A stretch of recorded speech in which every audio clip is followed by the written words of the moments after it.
Tandaan po ito ng mga may relasyon o may pagmamahal na alam naman nila hindi tama yung kanilang pagsasama. If you continue on this path, you will never be happy, I tell you. Nobody is really at peace living in sin. Ini-imagine nyo lang po na magkakaroon kayo ng happy ever after. Pero ano ang sabi ng Panginoon? Walang sikreto ang hindi nabubunyag.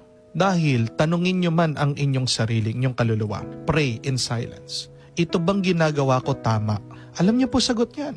Sasagutin kayo ng inyong kaluluwa. Ngayon gawin nyo din ito.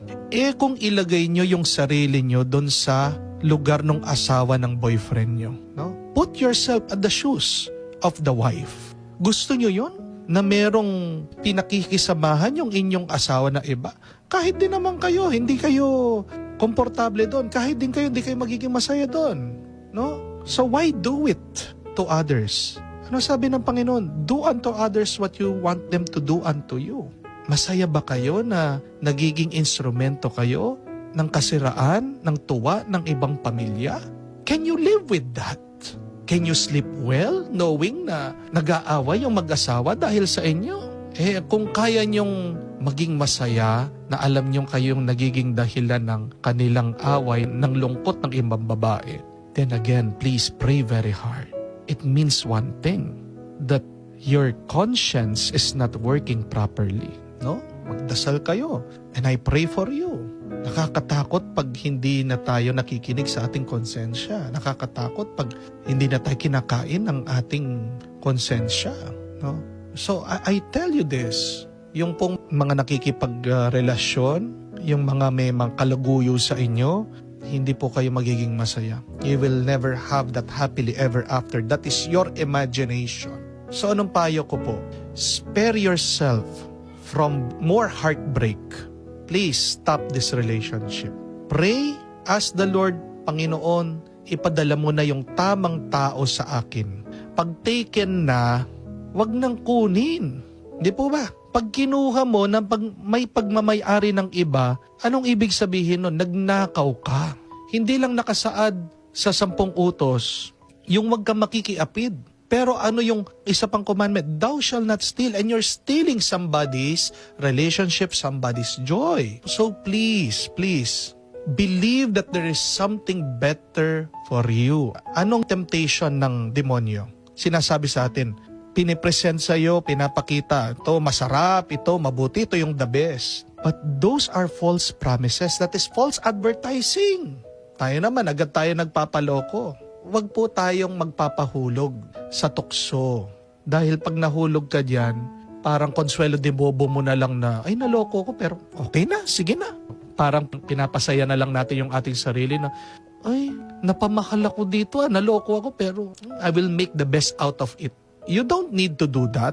Hindi po kailangan gawin yun na maging masaya kayo doon sa cheap, doon sa low class, doon sa hindi naman tunay, doon sa walang quality.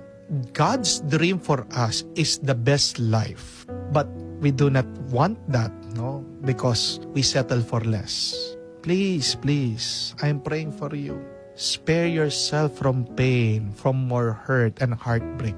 End that relationship. I pray na matauhan po kayo. Pinagdarasal ko po, mauntog kayo. Gumising kayo.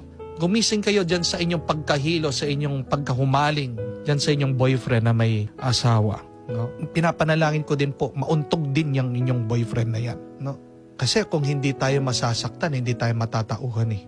So pinagdarasal ko po na kayo ay masaktan. Hindi dahil kayo ay masama. Pero pinagdarasal ko bakit kayo masaktan para lang matauhan kayo at para idala kayo ng Diyos dun sa mas mabuti, mas maganda at mas makakapagbigay ng tuwa sa inyo. I'm sorry for praying for more hardship in your life. But if it is the way for you to become more holy, to become more good, and to become more happy, then I pray for more pain in your life. If it is in the end for your greater good and for the salvation of your soul. Mas maganda na ngayon na masaktan ka kesa dun sa kahuli-hulihan, dun ka nagsisisi. Ang pagsisisi na napakarami ay habang sila'y nasa kama ng kamatayan, pinagsisisihan nila yung kanilang mga kasalanan. And I'm telling you, you're doing one big sin by being the source of unfaithfulness of that married person. Kahuli-hulian, tandaan niyo po, isang pundasyon ng pagmamahal ay pagtitiwala at katapatan. Paano masasabing pagmamahal yan kung nga dun sa relationship ng inyong boyfriend, nagtatago na, hindi na tapat? How sure are you that he is loyal to you and he is faithful to you? Kung nga doon sa original na asawa, hindi na naging faithful, hindi na naging tapat, sa'yo pa kaya? Hindi mo alam, meron pang number 3 yan, number 4. But again, please pray. What is the will of the Lord for your life? Pray in silence. Am I doing the right thing? And you know the answer for that. So, anong magandang dasal, dalangin? Pray for the grace to do what is right. And pray that God will give you the best for your life.